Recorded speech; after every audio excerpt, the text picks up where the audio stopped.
ಅಮ್ಮ ಮತ್ತು ಮಗಳ ಸಂಬಂಧ ಬಹಳ ವಿಶೇಷ.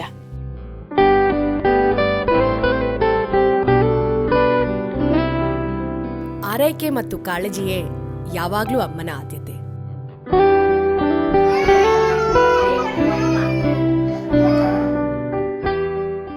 ಪ್ರತಿ ಮಗುವಿಗೂ ಅಮ್ಮ ಅಂದ್ರೆ ಭರವಸೆ.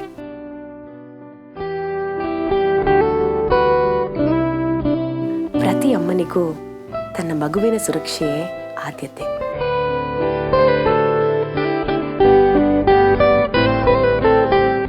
Let's celebrate the magic in our bond.